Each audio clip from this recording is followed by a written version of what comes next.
Today on The Explainer, we're going to talk about something huge. What do your customers really want? And maybe more importantly, what do they just take for granted?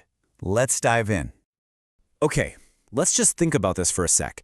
You get that shiny new phone, right? You unbox it, you dial a number, and hey, it works. It makes a phone call. Are you, blown away? Are you running to post a 5-star review about this incredible feature?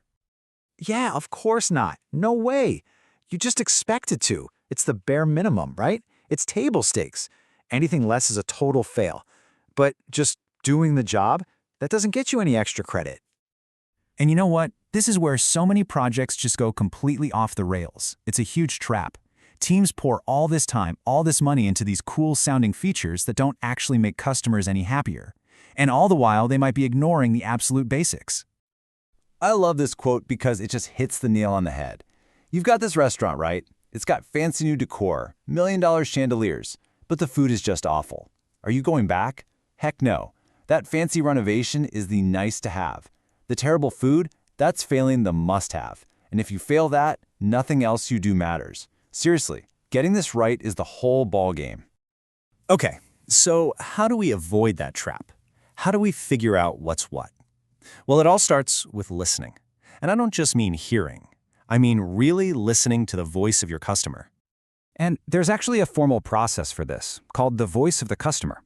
It's all about gathering that critical intel, through things like surveys, interviews, or even just watching how people use your product. It's about getting ahead of the curve and figuring out what people really want, which leads us right into a fantastic model for making sense of it all. All right, let's get into it. The Kano model, developed by Professor Noriaki Kano, is brilliant because it breaks down customer needs into 3 super insightful categories. And trust me, understanding these 3 types is the key to everything. First up, we have the must-be's. Think of these as the absolute, non-negotiable fundamentals. They're so basic, so expected that your customers don't even bother to mention them. They just assume they're going to be there, period. I mean, check out these examples. A hotel room has to have a bed. A car has to have brakes. It's obvious, right? You never call a hotel and ask, hey, just checking, does my room come with a bed? Getting these right doesn't make anyone happy. It just stops them from getting furious. And that's why they're also called dissatisfiers. You mess these up and game over. Okay, next up, one-dimensional requirements. This one's pretty straightforward. The more, the better. The better the performance, the happier the customer. It's a straight line. This is the stuff people are actively looking for and comparing. This makes perfect sense, right? Better battery life on your phone? You're happier. A car that gets more miles per gallon? Awesome. Faster internet speed? Yes, please. This is where you really go head-to-head with the competition. And because more is better, they're often just called satisfiers. And now for my favorite category, the delighters. This is the secret sauce, the magic dust. These are the unexpected wow moments. The customer had no idea it was coming, so if it's not there, they don't care. But when it is there, bam, you've just created a super fan. Think about getting that surprise free upgrade to first class, or opening a package and finding a handwritten thank you note inside.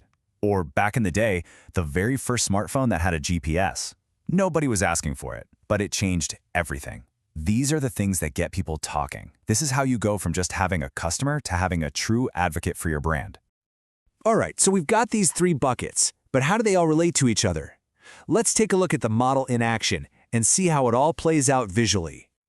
Okay, so check out this graph. It's actually super simple, but really powerful. On the vertical axis, you've got customer satisfaction, from totally unhappy at the bottom to totally thrilled at the top. And on the horizontal, you've got how well we've delivered a feature. Now look at that flattish curve at the bottom for the must-be's. See how even if you do it perfectly, you never get above neutral? You just avoid dissatisfaction. Then you've got that straight diagonal line for one-dimensionals. More is better, simple as that. But look at that awesome swooping curve at the top for delighters. Even a little bit of that feature can send satisfaction through the roof. And here's a classic, real-world example of how you find a delighter. Toyota had their engineers literally ride along in the car with customers. They didn't send out a survey asking, hey, would you like a drink holder? No, they just watched. And they saw people fumbling with drinks, kids spilling soda in the back, and they came up with an unexpected solution. And just like that, a delighter was born.